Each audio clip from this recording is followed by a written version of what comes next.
Assalamualaikum warahmatullahi wabarakatuh. Halo, ketemu lagi dengan Listianto Kurnia di channel di sini. Kali ini kita akan belajar tentang pembelajaran seputar pendidikan Pancasila dan kewarganegaraan. Lebih tepatnya di bab 5 yaitu kelas 11 yaitu tentang sistem dan dinamika demokrasi Pancasila sesuai dengan Undang-Undang Dasar Negara Republik Indonesia tahun 1945. Tapi sebelumnya bagi teman-teman yang belum subscribe, silahkan untuk subscribe terlebih dahulu agar kalian dapat mengetahui video-video pembelajaran terbaru dari YouTube channel saya. Oke, baik, langsung saja kita menuju ke materinya. Nah, sekali lagi di bab 5 ini kita akan membahas mengenai sistem dan dinamika demokrasi Pancasila sesuai dengan Undang-Undang Dasar Negara Republik Indonesia tahun 1945. Nah, adapun kompetensi dasar dan tujuan pembelajarannya, yang pertama kompetensi dasarnya yaitu 3.14, yaitu menganalisis sistem dan dinamika demokrasi Pancasila sesuai dengan Undang-Undang Dasar Negara Republik Indonesia tahun 1945.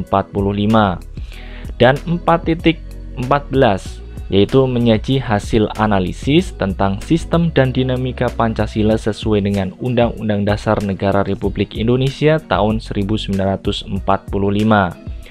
Kemudian adapun tujuan pembelajarannya, setelah mengamati dan menonton video pembelajaran ini, siswa diharapkan dapat yang pertama adalah memahami hakikat demokrasi. Kemudian yang kedua, memahami dinamika penerapan demokrasi di Indonesia. Dan yang ketiga, membangun kehidupan yang demokratis di Indonesia.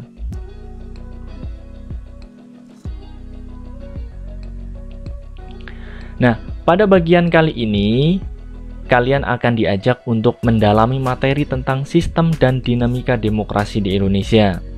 Nah, setelah mempelajari materi ini, diharapkan kalian mampu merasakan manfaat pelaksanaan demokrasi di negara kita. Sebagai langkah awal dalam pembelajaran materi pada bab ini, coba kalian amati gambar 2.1 di samping ini. Nah, apa yang kalian pikirkan setelah melihat gambar di samping?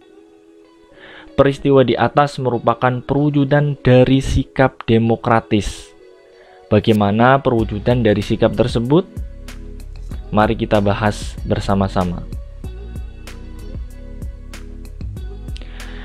Coba kalian amati kehidupan dalam keluarga kalian masing-masing. Apakah dalam membahas segala permasalahan, misalnya pembagian kerja, peraturan keluarga, pilihan sekolah dilakukan melalui musyawarah? Apakah kalian diberi kebebasan untuk mengemukakan pendapat dalam musyawarah tersebut? Apabila dalam keluarga kalian senantiasa melakukan musyawarah untuk membahas suatu persoalan, dan apabila semua anggota keluarga diberikan kebebasan untuk mengemukakan pendapat, serta saling menghormati pendapat, maka keluarga kalian telah menerapkan sikap demokratis. Nah, demikian pula halnya di sekolah. Apabila dalam proses pembelajaran guru senantiasa memberi kesempatan kalian untuk bertanya, berdiskusi, dan mengemukakan pendapat, maka di sekolah kalian telah berkembang sikap demokratis. Begitu pula di lingkungan masyarakat, apabila setiap permasalahan diselesaikan dengan musyawarah mufakat, maka masyarakat tersebut sudah mengembangkan sikap demokratis. Nah, dalam lingkup negara, apabila sebuah negara melaksanakan pemilihan umum secara jujur dan adil, selain itu negara juga memberikan kebebasan berpendapat kepada warga negaranya, maka dalam negara tersebut demokratis telah dibudayakan.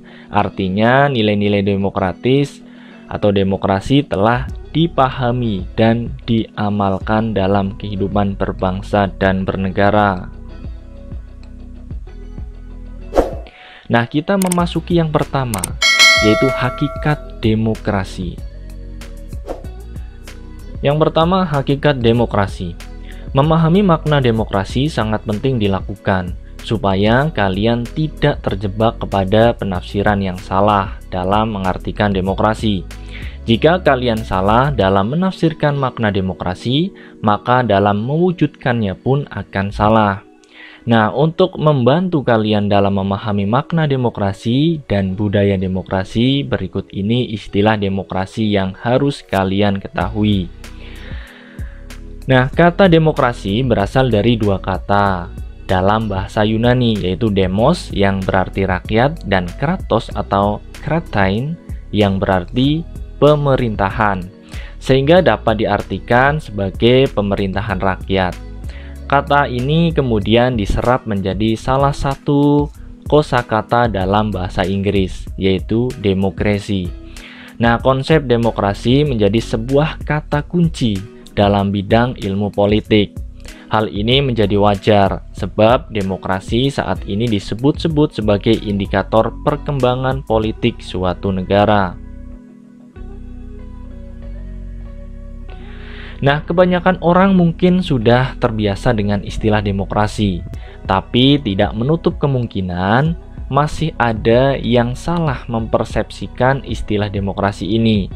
Bahkan tidak hanya itu, konsep demokrasi bisa saja disalahgunakan oleh para penguasa, terutama penguasa yang otoriter, untuk memperoleh dukungan rakyat supaya kekuasaannya tetap langgeng. Nah, menurut Kamus Besar Bahasa Indonesia, demokrasi merupakan istilah politik yang berarti pemerintahan rakyat. Hal tersebut bisa diartikan bahwa dalam sebuah negara, demokrasi kekuasaan tertinggi berada di tangan rakyat dan dijalankan langsung oleh mereka atau wakil-wakil yang mereka pilih di bawah sistem pemilihan bebas. Kemudian dalam pandangan Abraham Lincoln, demokrasi adalah suatu sistem pemerintahan dari rakyat, oleh rakyat, dan untuk rakyat. Artinya rakyat dengan serta-merta mempunyai kebebasan untuk melakukan semua aktivitas kehidupan termasuk aktivitas politik tanpa adanya tekanan dari pihak manapun. Karena pada hakikatnya yang berkuasa adalah rakyat untuk kepentingan bersama.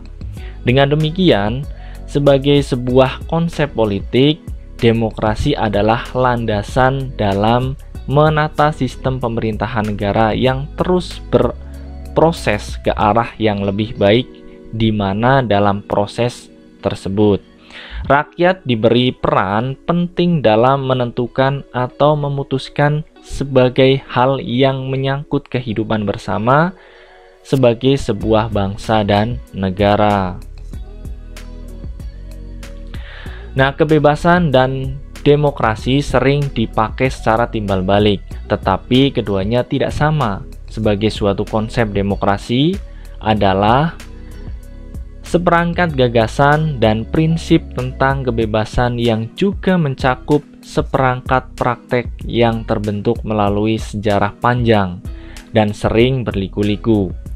Nah, pendeknya, demokrasi adalah pelembagaan dari kebebasan. Artinya, kebebasan yang dimiliki rakyat diatur dan diarahkan oleh sebuah lembaga kekuasaan yang sumber kekuasaannya berasal dari rakyat dan dijalankan sendiri oleh rakyat, sehingga kebebasan yang mereka miliki dapat dilaksanakan secara bertanggung jawab dan tidak melanggar kebebasan yang dimiliki orang lain. Kemudian yang kedua, klasifikasi demokrasi. Nah, demokrasi telah dijadikan sebagai sistem politik yang dianut oleh sebagian besar negara di dunia. Meskipun demikian, dalam pelaksanaannya berbeda-beda tergantung dari sudut pandang masing-masing.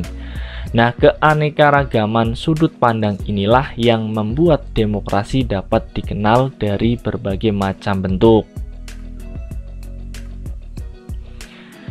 Nah, berikut ini dipaparkan beberapa macam bentuk demokrasi. Yang pertama, berdasarkan titik berat perhatiannya. Dilihat dari titik berat yang menjadi perhatiannya, demokrasi dapat dibedakan ke dalam 3 bentuk. Yaitu yang pertama, demokrasi formal. yaitu suatu demokrasi yang menjunjung tinggi persamaan dalam bidang politik, tanpa disertai upaya untuk mengurangi atau menghilangkan kesenjangan dalam bidang ekonomi. Nah, bentuk demokrasi ini dianut oleh negara-negara liberal.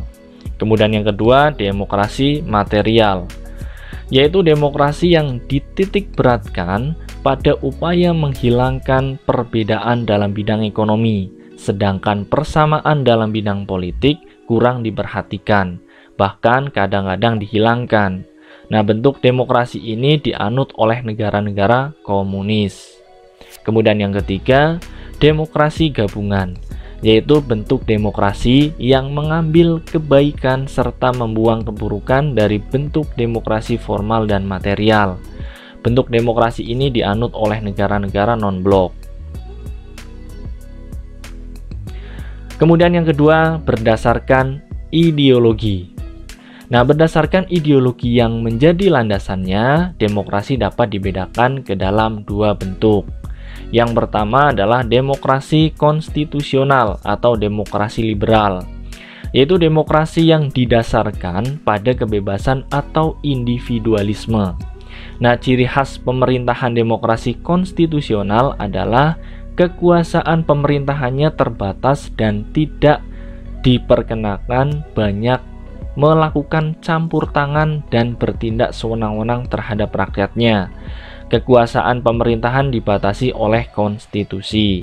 Kemudian yang kedua, demokrasi rakyat atau demokrasi proletar, yaitu demokrasi yang didasarkan pada paham Marxisme atau komunisme.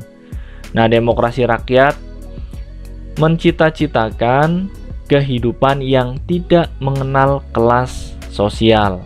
Manusia dibebaskan dari keterkaitannya kepada pemilihan pribadi tanpa ada penindasan serta paksaan. Akan tetapi untuk mencapai masyarakat tersebut, apabila diperlukan dapat dilakukan dengan cara paksa atau kekerasan. Nah, menurut Mr. Kannenberg, demokrasi rakyat lebih mendewakan pemimpin. Sementara menurut pandangan Merriam Budiarjo, komunisme tidak hanya merupakan sistem politik tetapi juga mencerminkan gaya hidup yang berdasarkan nilai-nilai tertentu. Negara merupakan alat untuk mencapai komunisme dan kekerasan dipandang sebagai alat yang sah. Kemudian yang ketiga, berdasarkan proses penyaluran kehendak rakyat. Nah, menurut cara penyaluran kehendak rakyat, demokrasi dapat dibedakan ke dalam dua bentuk. Yang pertama, demokrasi langsung, yaitu paham demokrasi yang mengikut sertakan setiap warga negaranya dalam permusyawaratan untuk menentukan kebijakan umum negara atau undang-undang secara langsung. Kemudian yang kedua, demokrasi tidak langsung, yaitu paham demokrasi yang dilaksanakan melalui sistem perwakilan.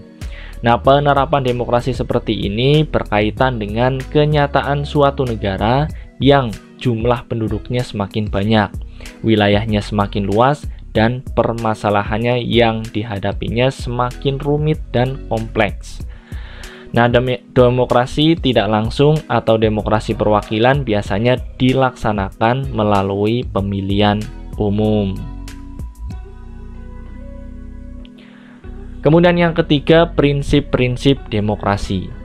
Nah, berbicara mengenai demokrasi, maka tidak akan terlepas dari pembicaraan tentang kekuasaan rakyat. Seperti yang diungkapkan pada bagian sebelumnya, bahwa demokrasi itu merupakan pemerintahan dari rakyat, oleh rakyat, dan untuk rakyat. Maka secara eksplisit ditegaskan bahwa rakyatlah pemegang kekuasaan yang sebenarnya. Nah, demokrasi sebagai sistem politik yang saat ini dianut oleh sebagian besar negara di dunia tentu saja memiliki prinsip-prinsip yang berbeda dengan sistem yang lain.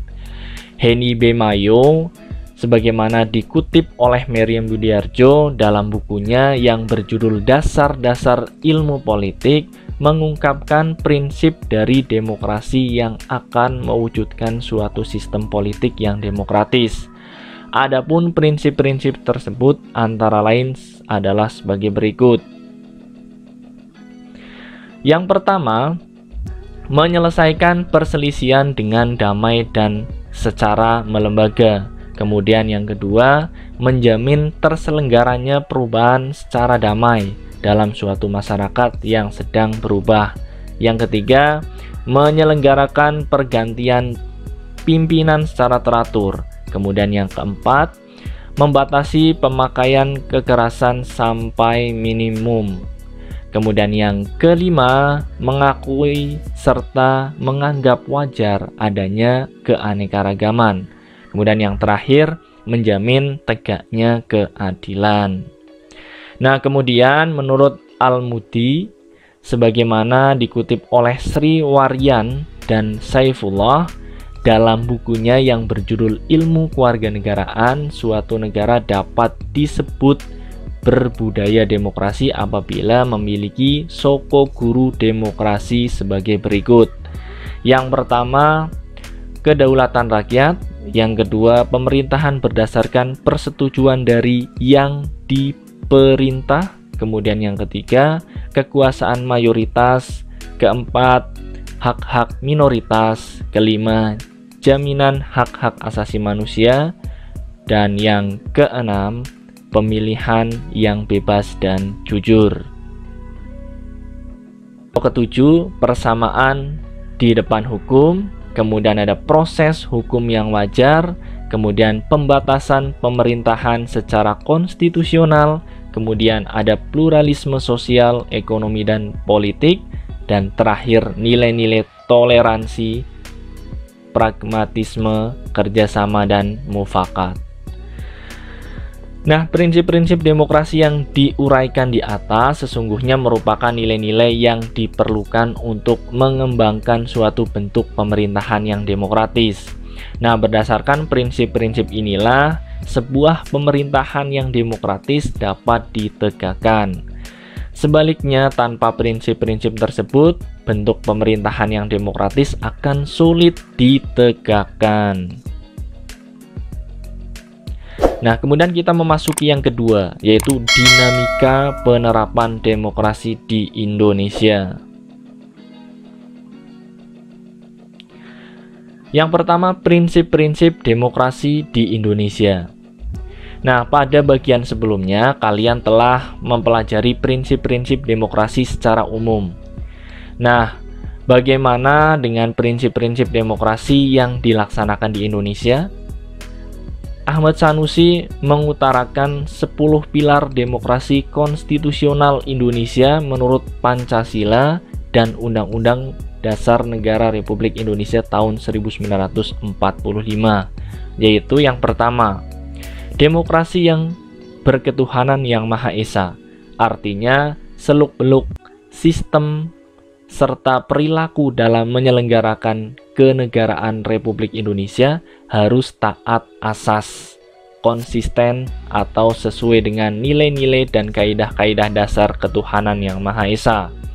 Kemudian yang kedua, demokrasi dengan kecerdasan, artinya mengatur dan menyelenggarakan demokrasi menurut Undang-Undang Dasar Negara Republik Indonesia tahun 1945 itu bukan dengan kekuatan naluri, kekuatan otot, atau kekuatan massa semata-mata. Melaksanakan demokrasi itu justru lebih menuntut kecerdasan rohaniah, kecerdasan akliyah, dan kecerdasan rasional serta kecerdasan emosional. Kemudian yang ketiga, demokrasi yang berkedaulatan rakyat. Artinya kekuasaan tertinggi ada di tangan rakyat. Secara prinsip, rakyatlah yang memiliki atau memegang kedaulatan itu. Dalam batas-batas tertentu, kedaulatan rakyat itu dipercayakan kepada wakil-wakil rakyat di MPR, DPR, DPD, dan DPRD. Kemudian selanjutnya ada demokrasi dengan rule of law. Hal ini mempunyai 4 makna penting. Pertama, kekuasaan negara Republik Indonesia itu harus mengandung melindungi serta mengembangkan kebenaran hukum atau legal truth. Bukan demokrasi ugal-ugalan, demokrasi dagelan atau demokrasi manipulatif. Kemudian yang kedua, kekuasaan negara itu memberikan keadilan hukum atau legal justice, bukan demokrasi yang bebas pada keadilan formal dan pura-pura. Kemudian ketiga, kekuasaan negara itu menjamin kepastian hukum atau legal security, bukan demokrasi yang membiarkan kesemrawutan atau anarki.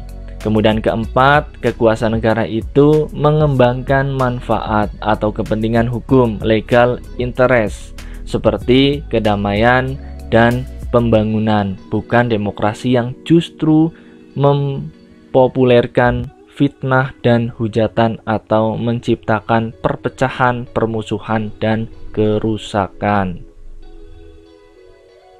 Kemudian yang selanjutnya adalah demokrasi dengan pemisahan kekuasaan negara. Artinya demokrasi menurut Undang-Undang Dasar Negara Republik Indonesia tahun 1945 bukan saja mengakui kekuasaan negara Republik Indonesia yang tidak terbatas secara hukum, melainkan juga demokrasi itu dikuatkan dengan pemisahan kekuasaan negara dan disarahkan kepada badan-badan negara yang bertanggung jawab. Jadi demokrasi menurut Undang-Undang Dasar Negara Republik Indonesia tahun 1945 mengenal semacam pembagian dan pemisahan kekuasaan atau division and separation of power dengan sistem pengawasan dan perimbangan checks and balance. Kemudian selanjutnya demokrasi dengan hak asasi manusia. Artinya demokrasi menurut Undang-Undang Dasar Negara Republik Indonesia tahun 1945 mengakui hak asasi manusia yang tujuannya bukan saja menghormati hak-hak asasi tersebut, melainkan terlebih-lebih untuk meningkatkan martabat dan derajat manusia seutuhnya. Kemudian selanjutnya demokrasi dengan pengadilan yang merdeka. Artinya demokrasi menurut Undang-Undang Dasar Negara Republik Indonesia tahun 1945 menghendaki diberlakukannya sistem pengadilan yang merdeka atau independen yang memberi peluang seluas-luasnya kepada semua pihak yang berkepentingan untuk mencari dan menemukan hukum yang seadil-adilnya. Di muka pengadilan yang merdeka itu, penggugat dengan pengacaranya, penuntut umum dan terdakwa dengan pengacaranya mempunyai hak yang sama untuk mengajukan considerance atau pertimbangan. Kemudian dalil-dalil, fakta-fakta, saksi, alat pembuktian. Kemudian demokrasi dengan otonomi daerah. Artinya otonomi daerah merupakan pembatasan terhadap kekuasaan negara, khususnya kekuasaan legislatif dan eksekutif di tingkat pusat dan lebih khusus lagi pembatasan atas kekuasaan presiden. Undang-Undang Dasar Negara Republik Indonesia tahun 1945 secara jelas memerintahkan dibentuknya daerah-daerah otonom pada provinsi dan kabupaten atau kota.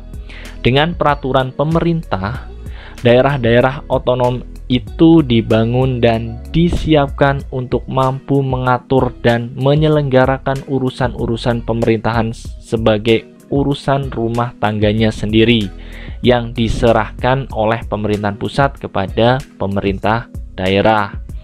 Kemudian ada demokrasi dengan kemakmuran. Artinya demokrasi itu bukan hanya soal kebebasan dan hak, bukan hanya soal kewajiban dan tanggung jawab, bukan pula hanya soal pengorganisir kedaulatan rakyat atau pembagian kekuasaan kenegaraan. Demokrasi itu bukan pula hanya soal otonomi daerah dan keadilan hukum.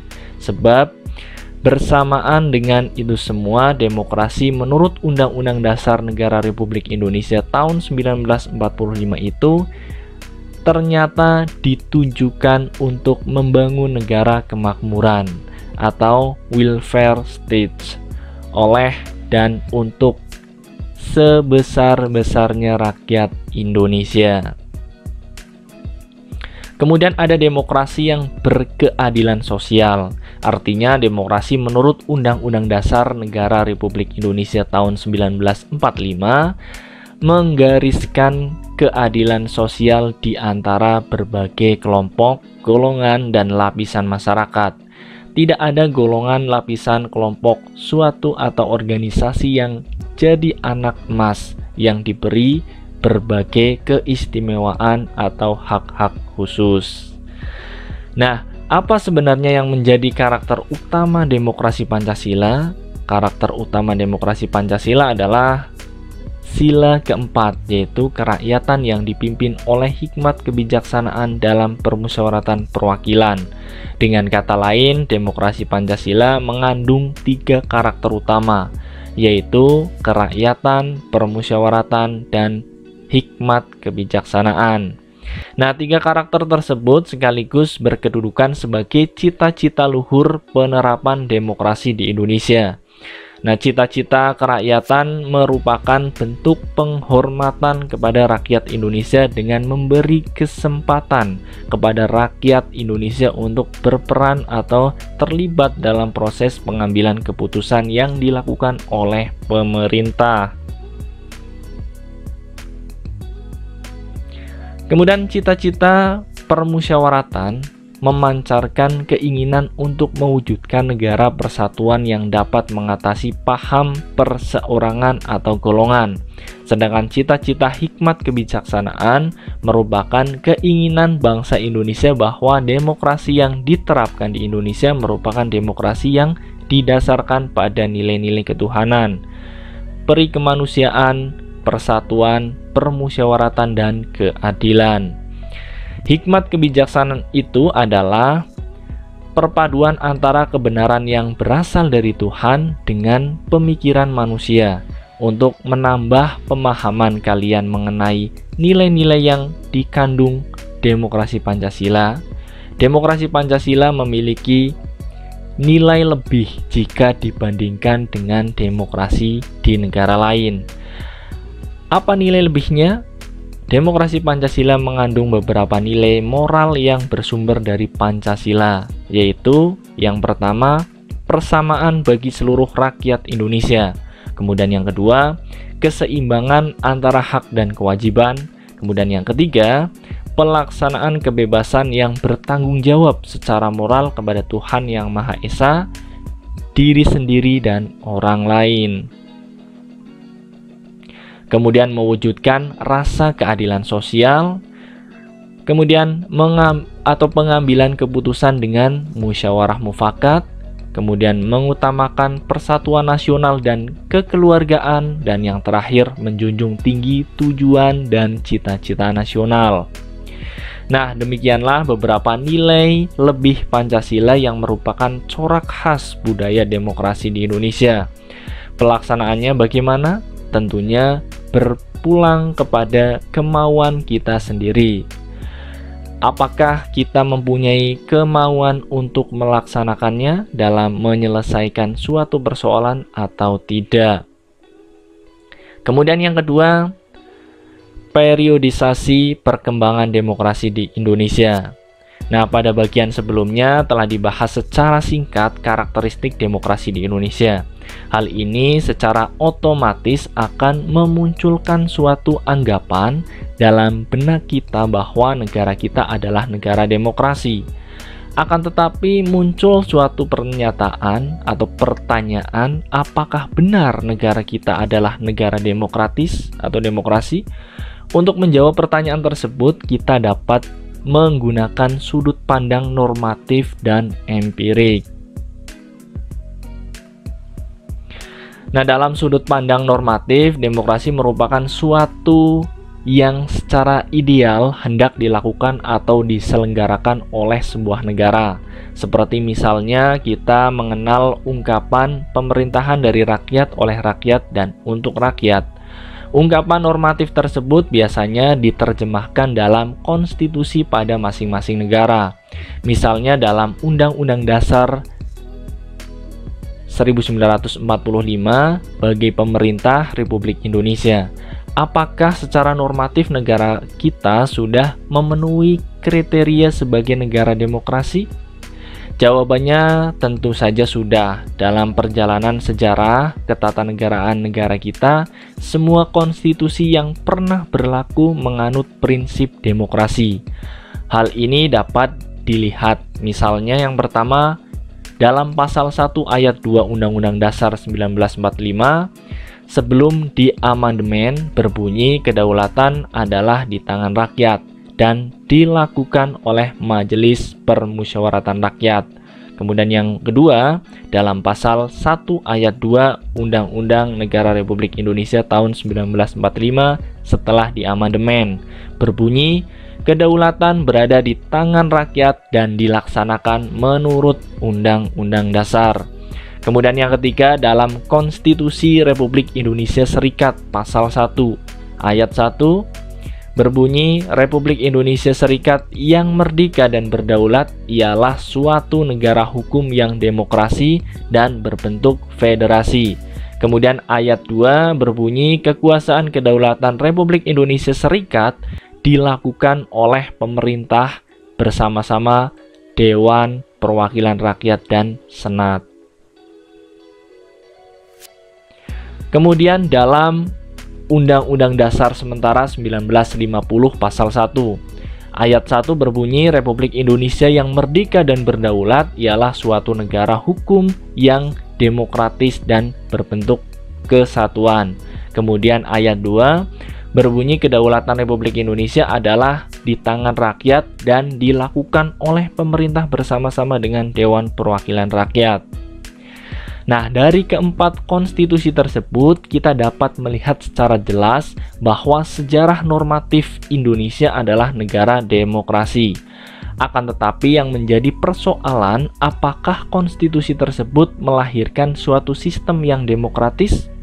Nah, untuk melihat apakah suatu sistem pemerintahan adalah sistem yang demokratis atau tidak, dapat dilihat dari indikator-indikator yang dirumuskan oleh Afan Ghaffar berikut ini. Yang pertama, akuntabilitas. Dalam demokrasi, setiap pemegang jabatan yang dipilih oleh rakyat harus dapat mempertanggungjawabkan kebijakan yang hendak dan telah ditempuhnya. Tidak hanya itu, ia juga harus dapat mempertanggungjawabkan ucapan atau kata-katanya.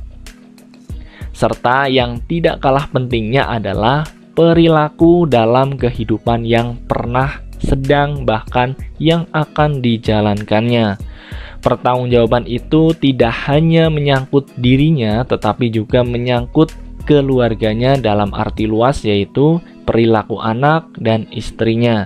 Juga sanak keluarganya terutama yang berkaitan dengan jabatannya. Kemudian yang kedua, rotasi kekuasaan. Dalam demokrasi, peluang akan terjadinya rotasi kekuasaan harus ada dan dilakukan secara teratur dan damai. Jadi tidak hanya satu orang yang selalu memegang jabatan, sementara peluang orang lain tertutup sama sekali. Kemudian yang ketiga, rekrutmen politik yang terbuka. Nah, untuk memungkinkan terjadinya rotasi kekuasaan, diperlukan suatu sistem rekrutmen politik yang terbuka. Artinya, setiap orang yang memenuhi syarat untuk mengisi suatu jabatan politik yang dipilih rakyat mempunyai peluang yang sama dalam melakukan kompetisi untuk mengisi jabatan politik tersebut. Kemudian yang keempat, pemilihan umum. Dalam suatu negara demokrasi, pemilihan dilaksanakan secara teratur. Pemilu merupakan sarana untuk melaksanakan rotasi kekuasaan dan rekrutmen politik.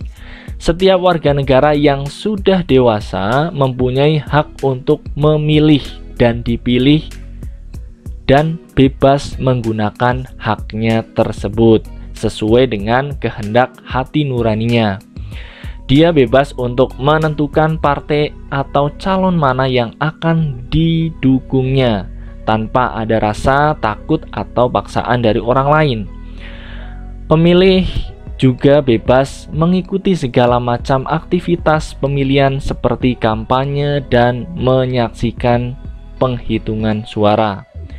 Kemudian selanjutnya, pemenuhan hak-hak dasar.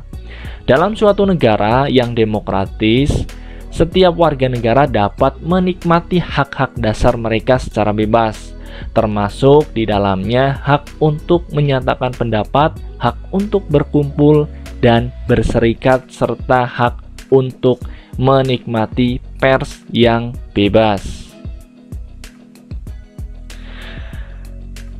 Nah, kelima indikator di atas merupakan elemen umum dari demokrasi yang menjadi ukuran dari sebuah negara demokratis. Dari indikator-indikator tersebut, apakah semuanya sudah diterapkan di Indonesia?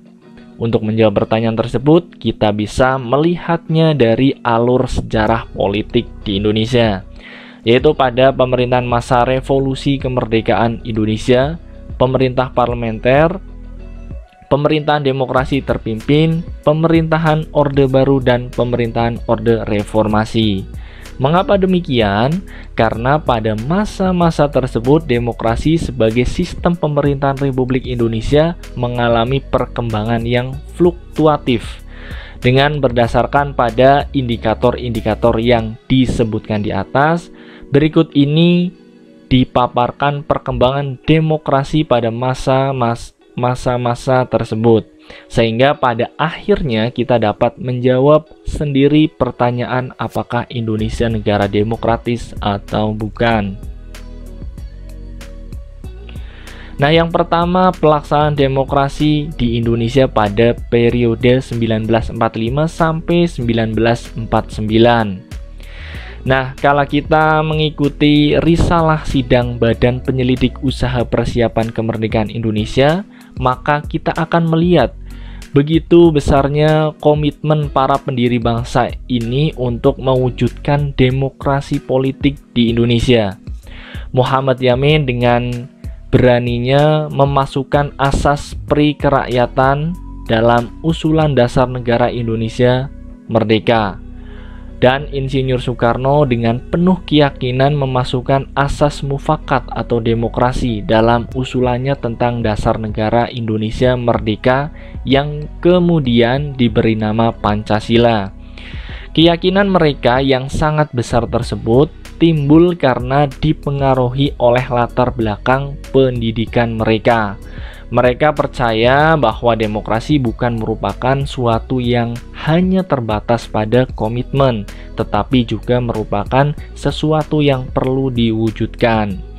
Nah, pada masa pemerintahan revolusi kemerdekaan ini, 1945 sampai 1949, pelaksanaan demokrasi baru terbatas pada berfungsinya pers yang mendukung revolusi kemerdekaan.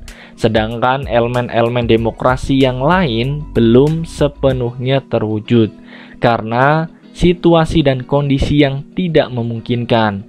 Hal ini dikarenakan pemerintah harus memasukkan seluruh energinya bersama-sama rakyat untuk mempertahankan kemerdekaan dan menjaga kedaulatan negara agar negara kesatuan tetap hidup. Nah, partai-partai politik tumbuh dan berkembang dengan cepat, tetapi fungsinya yang paling utama adalah ikut serta memenangkan revolusi kemerdekaan dengan menanamkan kesadaran untuk bernegara, serta menanamkan semangat anti penjajahan, karena keadaan yang tidak mengizinkan pemilihan umum belum dapat dilaksanakan sekaligus hal itu telah menjadi salah agenda politik utama. Nah, meskipun tidak banyak catatan sejarah yang menyangkut perkembangan demokrasi pada periode ini, akan tetapi pada periode tersebut telah diletakkan hal-hal mendasar bagi perkembangan demokrasi di Indonesia untuk masa selanjutnya. Pertama, pemberian hak-hak politik secara menyeluruh. Para pembentuk negara sudah sejak semula mempunyai komitmen yang sangat besar terhadap demokrasi, sehingga begitu kita menyatakan kemerdekaan dari pemerintah kolonial Belanda, semua warga negara yang sudah dianggap dewasa memiliki hak politik yang sama, tanpa ada diskriminasi yang bersumber dari ras, agama, suku, dan kedaerahan. Kemudian yang kedua, presiden yang secara konstitusional adalah kemungkinan untuk menjadi seorang diktator. Dibatasi kekuasaan ketika Komite Nasional Indonesia Pusat atau KNIP dibentuk untuk menggantikan parlemen. Kemudian ketiga, dengan maklumat wakil presiden, maka dimungkinkan terbentuknya sejumlah partai politik yang kemudian menjadi peletak dasar bagi sistem kepartaian di Indonesia untuk masa-masa selanjutnya dalam sejarah kehidupan politik kita. Kemudian yang kedua, pelaksanaan demokrasi di Indonesia pada periode 1949 sampai 1959. Nah, periode kedua pemerintahan negara Indonesia merdeka berlangsung dalam rentan waktu antara tahun 1949 sampai 1959. Pada periode ini terjadi 2 kali pergantian Undang-Undang Dasar. Pertama, pergantian Undang-Undang Dasar 1945 dengan Konstitusi RIS pada rentan waktu 27 Desember 1949 sampai dengan 17 Agustus 1950. Dalam rentan waktu itu, bentuk negara kita berubah dari kesatuan menjadi serikat. Sistem pemerintahan juga berubah dari presidensil menjadi kuasi parlementer. Kemudian kedua, pergantian Konstitusi RIS dengan Undang-Undang Dasar Sementara 1950 pada rentan waktu 17 Agustus 1950 sampai dengan 5 Juli 1959. Nah, periode pemerintahan ini bentuk negara kembali berubah menjadi negara kesatuan dan sistem pemerintahan menganut sistem parlementer. Dengan demikian dapat disimpulkan bahwa pada periode 1949 sampai dengan 1959 negara kita menganut demokrasi parlementer. Nah, masa demokrasi parlementer merupakan masa kejayaan demokrasi di Indonesia karena hampir semua elemen demokrasi dapat kita temukan perwujudannya dalam kehidupan politik di Indonesia. Pertama, lembaga perwakilan rakyat atau parlemen memainkan peran yang sangat tinggi dalam proses politik yang berjalan.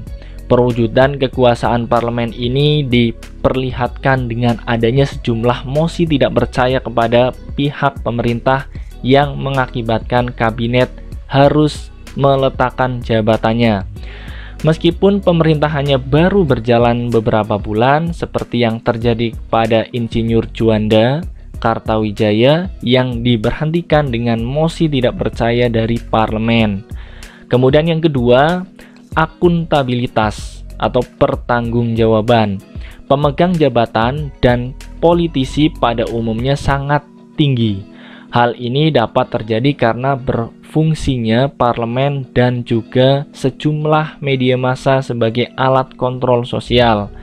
Sejumlah kasus jatuhnya kabinet dalam periode ini merupakan contoh konkret dari tingginya akuntabilitas tersebut. Kemudian yang ketiga, kehidupan kepartaian boleh dikatakan memperoleh peluang yang besar atau sebesar-besarnya untuk perkembangan secara maksimal. Dalam periode ini Indonesia menganut sistem multipartai. Pada periode ini hampir 40 partai terbentuk dengan tingkat otonomi yang sangat tinggi dalam proses rekrutmen, baik pengurus atau pemimpin partainya maupun para pendukungnya. Campur tangan pemerintah dalam hal rekrutmen boleh katakan tidak ada sama sekali, sehingga setiap partai bebas memilih ketua dan segenap anggota pengurusnya.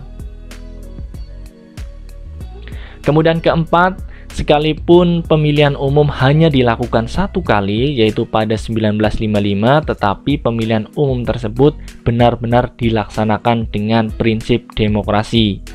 Kemudian kompetisi antara partai politik berjalan sangat intensif dan fair, serta yang tidak kalah pentingnya adalah setiap pemilih dapat menggunakan hak pilihnya dengan bebas tanpa ada tekanan atau rasa takut. Kemudian yang kelima, masyarakat pada umumnya dapat merasakan bahwa hak-hak dasar mereka tidak dikurangi sama sekali, sekalipun tidak semua warga negara dapat memanfaatkannya dengan maksimal. Hal untuk berserikat dan berkumpul dapat diwujudkan dengan jelas dengan terbentuknya sejumlah partai politik dan organisasi peserta pemilihan umum. Kebebasan pers juga dirasakan dengan baik. Demikian juga dengan kebebasan berpendapat. Masyarakat mempunyai atau mampu melakukannya tanpa ada rasa takut untuk menghadapi resiko, sekalipun mengkritik pemerintah dengan keras. Sebagai contoh adalah yang dilakukan oleh Dr. Halim, mantan Perdana Menteri, yang menyampaikan surat terbuka dan mengeluarkan semua isi hatinya dengan kritikan yang sangat tajam terhadap sejumlah langkah yang dilakukan Presiden Soekarno pada waktu itu. Surat tersebut tertanggal 27 Mei 1955. Keenam, dalam masa pemerintahan parlementer, daerah-daerah memperoleh otonomi yang cukup, bahkan otonomi yang seluas-luasnya dengan asas desentralisasi sebagai landasan untuk berpijak dalam mengatur hubungan kekuasaan antara pemerintahan pusat dengan pemerintahan daerah. Nah, keenam indikator tersebut merupakan ukuran kesuksesan pelaksanaan demokrasi pada masa pemerintahan parlementer. Akan tetapi, kesuksesan tersebut tidak berumur panjang. Demokrasi parlementer hanya bertahan selama 9 tahun seiring dengan dikeluarkannya dekret oleh Presiden Soekarno pada tanggal 5 Juli 1959 yang membubarkan konstituante dan kembali kepada Undang-Undang Dasar 1945. Kemudian Presiden menganggap bahwa demokrasi parlementer tidak sesuai dengan kepribadian bangsa Indonesia yang dijiwai oleh semangat gotong royong, sehingga beliau menganggap bahwa sistem demokrasi ini telah gagal mengadopsi nilai-nilai kepribadian bangsa Indonesia. Nah, pertanyaan yang kemudian muncul adalah mengapa demokrasi parlementer mengalami kegagalan? Banyak sekali para ahli mencoba menjawab pertanyaan tersebut. Dari sekian banyak jawaban tersebut, ada beberapa hal yang dinilai tepat untuk menjawab pertanyaan tersebut. Pertama, munculnya usulan presiden yang dikenal dengan konsepsi presiden untuk membentuk pemerintahan yang bersifat gotong royong, yang melibatkan semua kekuatan politik yang ada termasuk Partai Komunis Indonesia.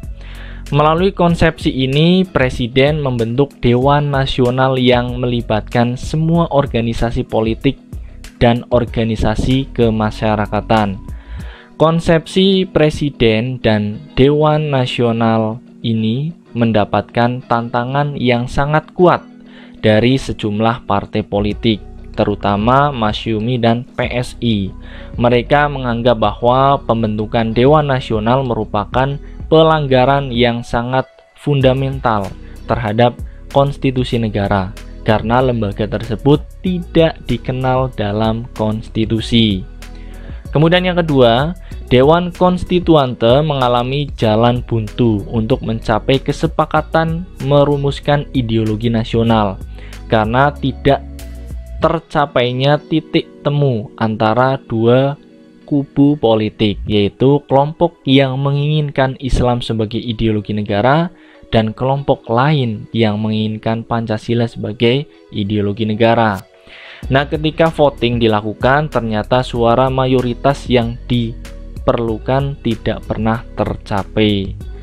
Kemudian yang ketiga, dominasi politik aliran, sehingga membawa konsekuensi terhadap pengelolaan konflik. Akibat politik aliran tersebut, setiap konflik yang terjadi cenderung meluas melewati batas wilayah, yang pada akhirnya membawa dampak yang sangat negatif terhadap stabilitas politik.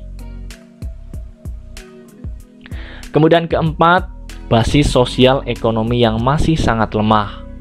Nah, struktur sosial yang dengan tegas membedakan kehidupan masyarakat secara langsung tidak mendukung keberlangsungan demokrasi. Akibatnya, semua komponen yang di masyarakat sulit dipersatukan, sehingga hal tersebut mengganggu stabilitas pemerintahan yang berdampak pada begitu mudahnya pemerintahan yang sedang berjalan dijatuhkan atau diganti sebelum masa jabatannya selesai. Kemudian yang ketiga, pelaksanaan demokrasi di Indonesia pada periode 1959 sampai 1965.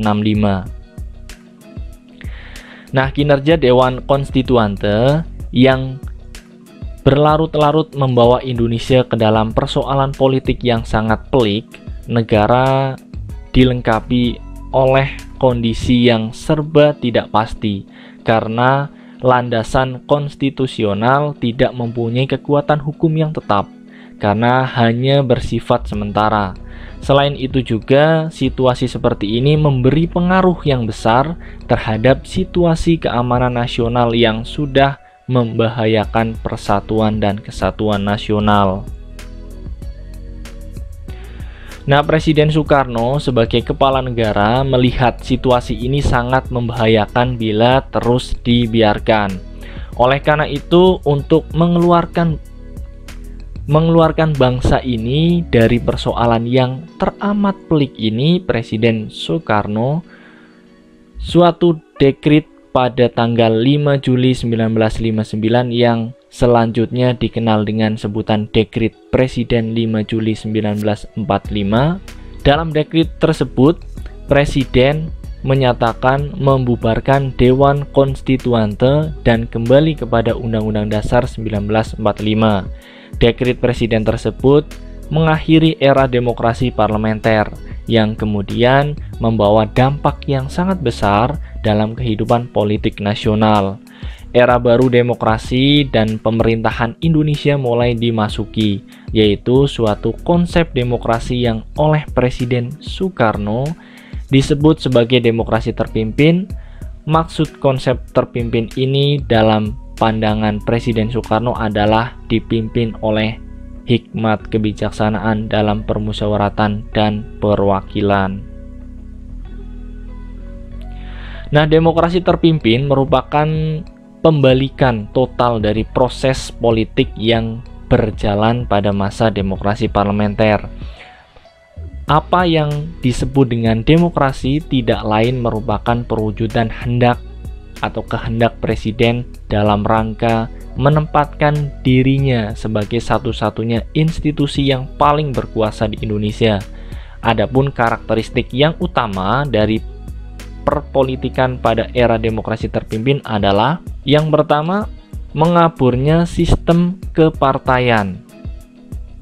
Kehadiran partai-partai politik bukan untuk mempersiapkan diri dalam rangka mengisi jabatan politik di pemerintahan, karena pemilihan umum tidak pernah dijalankan, tetapi lebih merupakan elemen penopang dari tarik ulur kekuasaan antara lembaga kepresidenan, Angkatan Darat, dan Partai Komunis Indonesia. Kemudian yang kedua, dengan terbentuknya Dewan Perwakilan Rakyat Gotong Royong, peran lembaga legislatif dalam sistem politik nasional menjadi sedemikian lemah karena DPR GR tidak lebih hanya merupakan instrumen politik lembaga kepresidenan. Proses rekrutmen politik untuk lembaga ini pun ditentukan oleh presiden. Ketiga, hak dasar manusia menjadi sangat lemah. Presiden dengan mudah menyingkirkan lawan-lawan politiknya yang tidak sesuai dengan kebijaksanaannya atau yang mempunyai keberanian untuk menentangnya. Sejumlah lawan politiknya menjadi tahan politik presiden atau tahanan politik presiden, terutama yang berasal dari kalangan Islam dan sosialis. Keempat, masa demokrasi terpimpin adalah masa puncak dari semangat anti kebebasan pers. Sejumlah surat kabar dan majalah diberangus oleh pemerintah seperti misalnya Harian Abadi dan Masyumi dan Harian Pedoman dari PSI. Kemudian kelima, sentralisasi kekuasaan yang semakin dominan dalam proses hubungan antara pemerintahan pusat dan daerah. Daerah-daerah memiliki otonomi yang terbatas. Nah, dari kelima karakter di atas, kita bisa menyimpulkan bahwa demokrasi terpimpin sudah keluar dari aturan yang benar, bukan dipimpin oleh hikmat kebijaksanaan, akan tetapi dipimpin oleh instansi kepresidenan yang sangat otoriter, yang jauh dari nilai-nilai demokrasi universal. Masa ini bisa disebut sebagai masa suram demokrasi di Indonesia. Kemudian yang keempat, pelaksanaan demokrasi di Indonesia pada periode 1965 sampai 1998. Nah, era baru dalam pemerintahan dimulai setelah melalui masa transisi yang sangat atau singkat, yaitu antara tahun 1966 sampai 1968, ketika Jenderal Soeharto dipilih menjadi Presiden Republik Indonesia. Era yang kemudian dikenal sebagai Orde Baru dengan konsep demokrasi Pancasila. Visi utama pemerintahan Orde Baru ini adalah untuk melaksanakan Pancasila dan Undang-Undang Dasar 1945 secara murni dan konsekuen dalam setiap aspek kehidupan masyarakat Indonesia. Nah, dengan visi tersebut, Orde Baru memberikan secercah harapan bagi rakyat Indonesia, terutama yang berkaitan dengan perubahan-perubahan politik dari yang bersifat otoriter pada masa demokrasi terpimpin di bawah Presiden Soekarno menjadi lebih demokratis. Harapan rakyat tersebut tentu saja ada dasarnya. Presiden Soeharto sebagai tokoh utama Orde Baru dipandang rakyat sebagai sosok pemimpin yang mampu mengeluarkan bangsa Indonesia keluar dari keterpurukan. Hal ini dikarenakan beliau berhasil membubarkan PKI yang ketika itu dijadikan musuh utama negara ini. Selain itu, beliau juga berhasil menciptakan stabilitas keamanan negara ini pasca pemberontakan PKI dalam waktu yang relatif singkat. Itulah beberapa anggapan yang menjadi dasar kepercayaan rakyat terhadap pemerintahan Orde Baru di bawah pimpinan Presiden Soeharto. Nah, harapan rakyat tersebut tidak sepenuhnya terwujud karena sebenarnya tidak ada perubahan yang substantif dari kehidupan politik Indonesia. Antara Orde Baru dan Orde Lama sebenarnya sama saja, sama-sama otoriter. Dalam perjalanan politik pemerintahan Orde Baru, kekuasaan presiden merupakan pusat dari seluruh proses politik di Indonesia. Lembaga kepresidenan merupakan pengontrol utama lembaga negara lain, baik yang bersifat suprastruktur seperti DPR, MPR, DPD, BPK, dan MA, maupun yang bersifat infrastruktur, yaitu LSM, partai politik, dan sebagainya. Selain itu juga Presiden Soeharto mempunyai sejumlah legalitas yang tidak dimiliki oleh siapapun seperti pengemban super smart, mandataris MPR, Bapak Pembangunan, dan Panglima Tertinggi ABRI. Nah, dari urusan di atas kita bisa menggambarkan bahwa pelaksanaan demokrasi Pancasila masih jauh dari harapan. Pelaksanaan nilai-nilai Pancasila secara murni dan konsekuen hanya dijadikan alat politik penguasa belaka. Kenyataan yang terjadi, demokrasi Pancasila sama dengan diktatoran. Untuk lebih jelas, berikut ini dapat dipaparkan karakteristik demokrasi Pancasila oleh Orde Baru yang berdasarkan pada indikator demokrasi yang telah dikemukakan sebelumnya. Pertama, rotasi kekuasaan eksekutif boleh dikatakan hampir tidak pernah terjadi, kecuali pada jabatan yang lebih rendah seperti gubernur, bupati atau wali kota, camat, dan kepala desa. Kalaupun ada perubahan selama pemerintahan Orde Baru hanya terjadi pada jabatan wakil presiden, sementara pemerintahan secara esensial masih tetap sama. Nah, kedua, rekrutmen politik bersifat tertutup. Rekrutmen politik merupakan proses pengisian jabatan politik di dalam penyelenggaraan pemerintah negara baik atau untuk lembaga eksekutif, pemerintahan pusat maupun daerah, legislatif, MPR, DPR, dan DPRD, maupun lembaga yudikatif, Mahkamah Agung. Dalam negara yang menganut sistem pemerintahan yang demokratis, semua warga negara yang mampu dan memenuhi syarat mempunyai peluang yang sama untuk mengisi jabatan politik tersebut. Akan tetapi, yang terjadi di Indonesia pada masa Orde Baru, sistem rekrutmen politik tersebut bersifat tertutup, kecuali anggota DPR yang jumlah 400 orang dipilih melalui pemilihan umum. Nah, pengisian jabatan tinggi negara seperti Mahkamah Agung, Dewan Pertimbangan Agung, dan jabatan-jabatan lainnya dalam birokrasi dikontrol sepenuhnya oleh lembaga kepresidenan. Dengan demikian juga dengan anggota badan legislatif.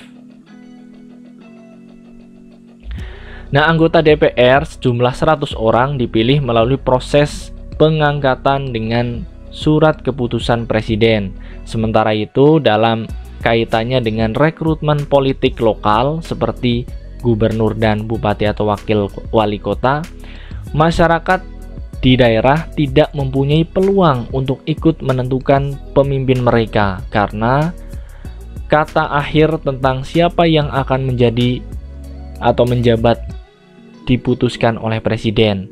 Jelas, sistem rekrutmen seperti sangat bertentangan dengan semangat demokrasi. Kemudian ketiga, pemilihan umum. Pada masa pemerintahan Orde Baru, pemilihan umum telah dilangsungkan sebanyak 7 kali dengan frekuensi yang teratur setiap 5 tahun sekali. Tetapi kalau kita amati kualitas pelaksanaan pemerintahan atau pemilihan umum tersebut masih jauh dari semangat demokrasi, karena pemilihan umum tidak melahirkan persaingan yang sehat. Yang terjadi adalah kecurangan-kecurangan yang sudah menjadi rahasia umum. Kemudian yang keempat, pelaksanaan hak dasar negara atau hak dasar warga negara sudah bukan menjadi rahasia umum lagi, bahwa dunia internasional seringkali menyoroti politik Indonesia berkaitan erat dengan perwujudan jaminan hak asasi manusia. Nah, masalah kebebasan pers sering muncul ke permukaan. Persoalan mendasar adalah selalu adanya campur tangan birokrasi yang sangat kuat. Selama pemerintahan Orde Baru, sejarah pemberangusan surat kabar dan majalah terulang kembali seperti yang terjadi pada masa Orde Lama. Misalnya beberapa media massa seperti Tempo, Detik, dan Editor dicabut surat izin penerbitannya, atau dengan kata lain atau dibredel setelah mereka mengeluarkan laporan investigasi tentang berbagai masalah penyelewengan oleh pejabat-pejabat negara. Nah, selain itu, kebebasan berpendapat menjadi barang langka dan mewah.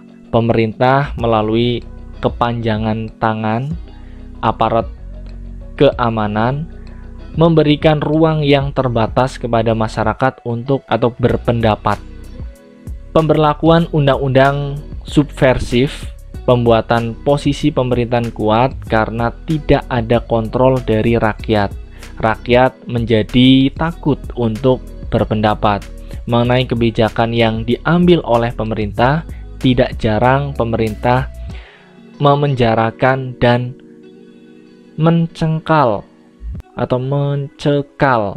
orang-orang yang mengkritisi kebijakannya. Nah, keempat, indikator di atas merupakan bukti yang tidak terbantahkan dan menjadi catatan hitam perjalanan demokrasi di Indonesia. Akankah masa-masa pahit ini kembali terulang? Jawabannya dikembalikan kepada semua elemen bangsa ini. Kemudian selanjutnya, pelaksanaan demokrasi di Indonesia pada periode 1998 sampai sekarang. Nah, penyimpangan-penyimpangan yang terjadi pada masa pemerintahan Orde Baru pada akhirnya membawa Indonesia kepada krisis multidimensi yang diawal dengan badai krisis moneter yang tidak kunjung reda. Nah, krisis moneter tersebut membawa akibat pada terjadinya krisis politik di mana tingkat kepercayaan rakyat terhadap pemerintah begitu kecil. Tidak hanya itu, kerusakan-kerusakan terjadi hampir di semua belahan bumi Nusantara ini. Akhirnya bisa ditebak, pemerintah Orde Baru di bawah pimpinan Presiden Soeharto, meskipun kembali terpilih dalam sidang umum MPR bulan Maret tahun 1998, terprosok ke dalam kondisi yang diliputi oleh berbagai tekanan politik, baik dari luar maupun dari dalam negeri. Nah, dari dunia internasional, terutama Amerika Serikat, secara terbuka meminta Presiden Soeharto untuk mundur dari jabatannya sebagai presiden. Dari dalam negeri timbul gerakan massa yang dimotori oleh mahasiswa turun ke jalan, menuntut Presiden Soeharto lengser dari jabatannya. Nah, tekanan dari massa mencapai puncaknya ketika tidak kurang dari 15.000 mahasiswa mengambil alih gedung DPR MPR yang mengakibatkan proses politik nasional praktis lumpuh.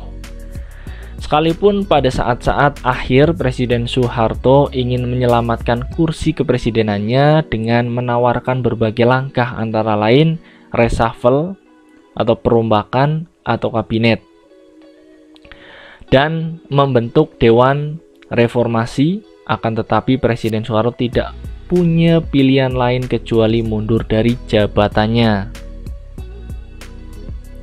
Akhirnya pada hari Kamis tanggal 21 Mei 1998, Presiden Soeharto bertempat di Istana Merdeka Jakarta menyatakan berhenti sebagai presiden, dan dengan menggunakan pasal 8 Undang-Undang Dasar 1945, Presiden Soeharto segera mengatur agar Wakil Presiden Habibie disumpah sebagai penggantinya di hadapan Mahkamah Agung, karena DPR tidak dapat berfungsi karena gedungnya diambil alih oleh mahasiswa. Saat itu pemimpin nasional segera beralih dari Soeharto ke Habibie. Hal ini merupakan jalan baru demi terbentuknya proses demokrasi di Indonesia. Kendati diliputi oleh kontroversi tentang status hukumnya, pemerintahan Presiden Habibie mampu bertahan selama 1 tahun kepemimpinan. Dalam masa pemerintahan Presiden Habibie inilah muncul beberapa indikator pelaksanaan demokrasi di Indonesia. Pertama, diberikannya ruang kebebasan pers sebagai ruang publik untuk berpartisipasi dalam kebebasan dan kenegaraan. Kedua, diberlakukannya sistem multipartai dalam pemilu tahun 1999. Habibie dalam hal ini sebagai Presiden Republik Indonesia membuka kesempatan kepada rakyat untuk berserikat dan berkumpul sesuai dengan ideologi dan aspirasi politiknya. Dua hal yang dilakukan Presiden Habibie di atas merupakan fondasi yang kuat bagi pelaksanaan demokrasi di Indonesia pada masa selanjutnya. Demokrasi yang diterapkan negara kita pada era reformasi ini adalah demokrasi Pancasila. Tentu saja dengan karakteristik yang berbeda, dengan Orde Baru dan sedikit mirip dengan demokrasi parlementer tahun 1950 sampai 1959. Pertama, pemilu yang dilaksanakan jauh lebih demokratis dari yang sebelumnya. Sistem pemilu yang terus berkembang memberikan jalan bagi rakyat untuk menggunakan hak politiknya dalam pemilu. Bahkan, puncaknya pada tahun 2004, rakyat bisa langsung memilih wakilnya di lembaga legislatif dan presiden atau wakil presiden pun dipilih secara langsung. Tidak hanya itu, mulai tahun 2005, kepala daerah pun gubernur dan bupati atau wakil wali kota dipilih langsung oleh rakyat. Kedua, rotasi kekuasaan dilakukan dari mulai pemerintahan pusat sampai pada tingkat desa. Ketiga, pola rekrutmen politik untuk mengisi jabatan politik dilakukan secara terbuka, di mana setiap warga negara yang mampu dan memenuhi syarat dapat menduduki jabatan politiknya tersebut tanpa adanya diskriminasi. Keempat, sebagian besar hak dasar rakyat bisa terjamin seperti adanya kebebasan menyatakan pendapat, kebebasan pers, dan sebagainya. Nah, kondisi demokrasi Indonesia saat ini bisa diibaratkan sedang menuju sebuah kesempurnaan. Akan tetapi jalan terjal menuju itu tentu saja selalu menghadang. Tugas kita adalah mengawal demokrasi ini supaya teraplikasikan dalam seluruh aspek kehidupan. Kita memasuki yang ketiga, yaitu membangun kehidupan yang demokratis di Indonesia. Nah, pentingnya kehidupan yang demokratis.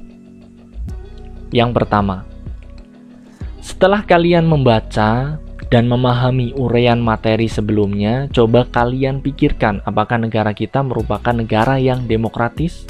Mengapa kehidupan demokratis itu penting? Nah, untuk menjawab pertanyaan tersebut, kalian pahami uraian materi berikut ini. Pada hakikatnya, sebuah negara dapat disebut sebagai negara yang demokratis. Apakah di dalam pemerintahan tersebut rakyat memiliki persamaan di depan hukum, memiliki kesempatan untuk berpartisipasi dalam membuat keputusan, dan memperoleh pendapat yang layak karena terjadi distribusi pendapatan yang adil, seperti memiliki kebebasan yang bertanggung jawab. Mari kita uraikan makna masing-masing. Yang pertama, persamaan kedudukan di muka hukum. Hukum itu mengatur bagaimana seharusnya penguasa bertindak, bagaimana hak dan kewajiban dari penguasa dan juga rakyatnya. Semua rakyat memiliki kedudukan yang sama di dalam hukum atau di depan hukum. Artinya, hukum harus dijalankan secara adil dan benar.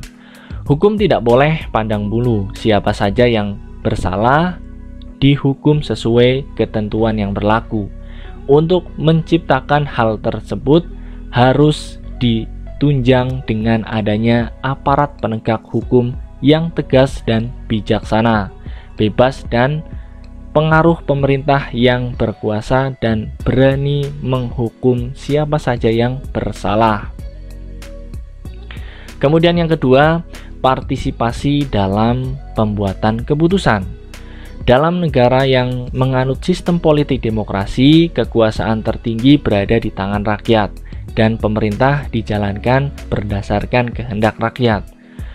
Aspirasi dan kemauan rakyat harus dipenuhi, dan pemerintah dijalankan berdasarkan konstitusi yang merupakan arah dan pedoman dalam melaksanakan hidup bernegara.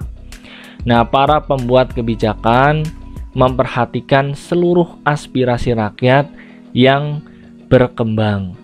Kebijakan yang dikeluarkan harus dapat mewakili berbagai keinginan masyarakat yang beragam.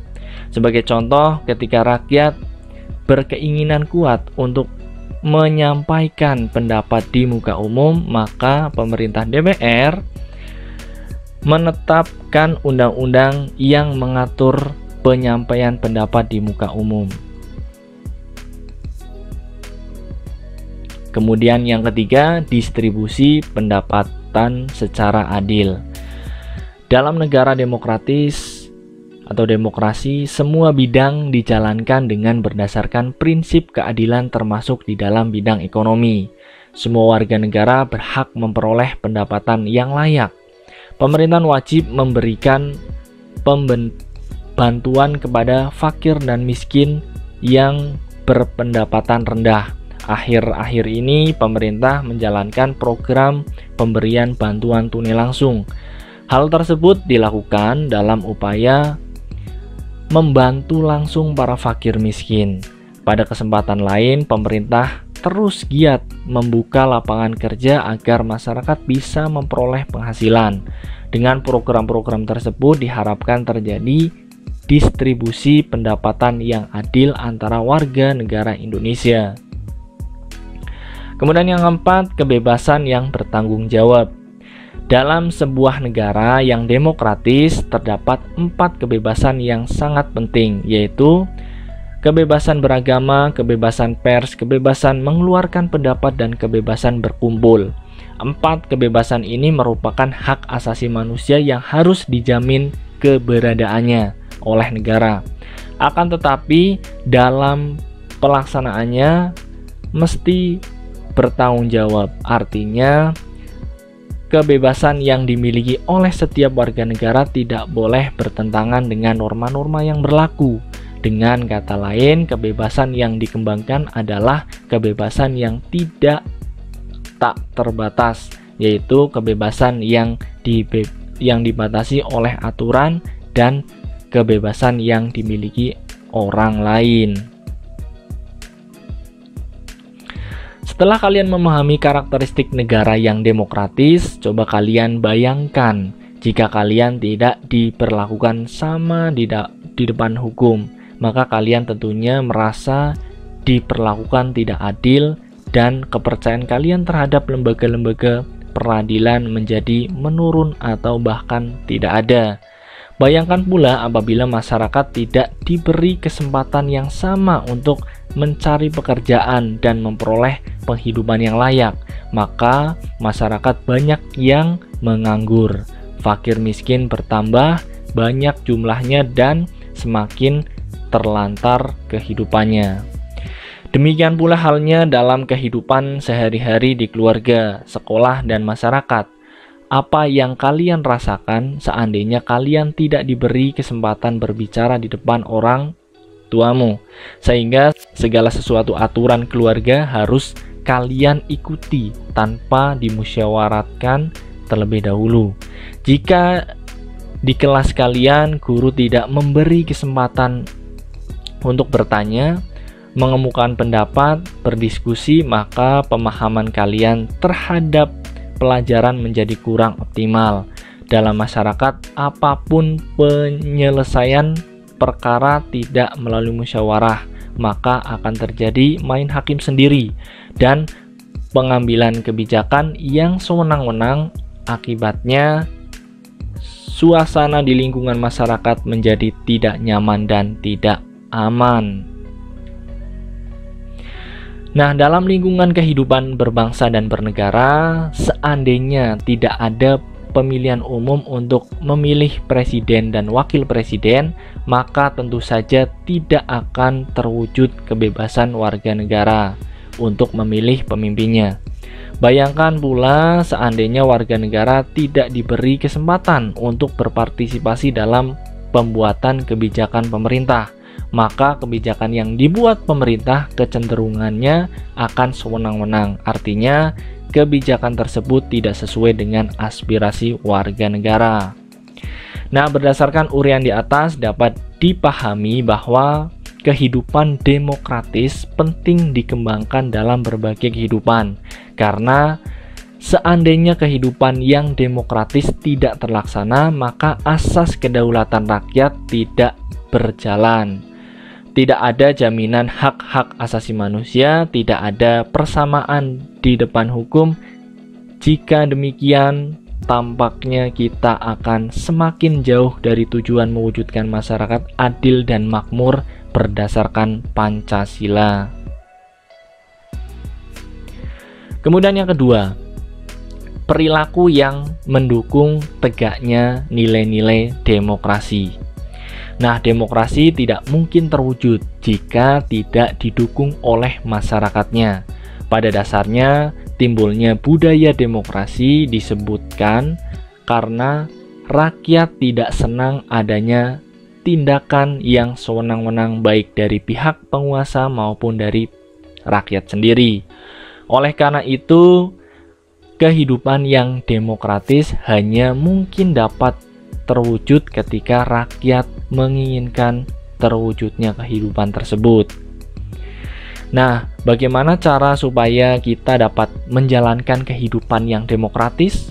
Untuk menjalankan kehidupan demokratis, kita bisa memulainya dengan cara menampilkan beberapa prinsip di bawah ini dalam kehidupan sehari-hari, yaitu menampilkan beberapa prinsip seperti 1. Membiasakan diri untuk berbuat sesuai dengan aturan main atau hukum yang berlaku. Kemudian yang kedua, membiasakan diri bertindak demokratis dalam segala hal. Kemudian yang ketiga, membiasakan diri menyelesaikan persoalan dengan musyawarah. Kemudian yang keempat, membiasakan diri mengadakan perubahan secara damai tidak dengan kekerasan. Kemudian yang kelima, membiasakan diri untuk memilih pemimpin-pemimpin melalui cara-cara yang demokratis. Kemudian yang keenam, selalu menggunakan akal sehat dan hati nurani luhur dalam musyawarah. Kemudian selalu mempertanggungjawabkan hasil keputusan musyawarah baik kepada Tuhan Yang Maha Esa, masyarakat, bangsa, dan negara, bahkan secara pribadi. Kemudian menuntut hak setelah melaksanakan kewajiban. Kemudian menggunakan kebebasan dengan rasa tanggung jawab. Kemudian mau menghormati hak orang lain dalam menyampaikan pendapat. Selanjutnya, yang terakhir, membiasakan diri memberikan kritik yang bersifat membangun. Nah, kalian sebagai generasi penerus bangsa dan sebagai ujung tombak dalam usaha menegakkan nilai-nilai demokrasi, sudah semestinya mendemonstrasikan peran serta kalian dalam usaha mewujudkan kehidupan yang demokratis. Paling tidak, kalian mencoba membiasakan hidup demokratis di lingkungan keluarga dan di lingkungan sekolah maupun masyarakat tempat kalian tinggal, sehingga pada akhirnya perkembangan menuju kehidupan berbangsa dan bernegara yang demokratis. Oke, terima kasih sekali. Demikian video pembelajaran tentang materi peran atau sistem dan dinamika Pancasila sesuai dengan Undang-Undang Negara Republik Indonesia tahun 1945. Semoga video ini bermanfaat untuk teman-teman semua. Sampai jumpa di video-video pembelajaran saya selanjutnya. Saya akhiri. Wassalamualaikum warahmatullahi wabarakatuh.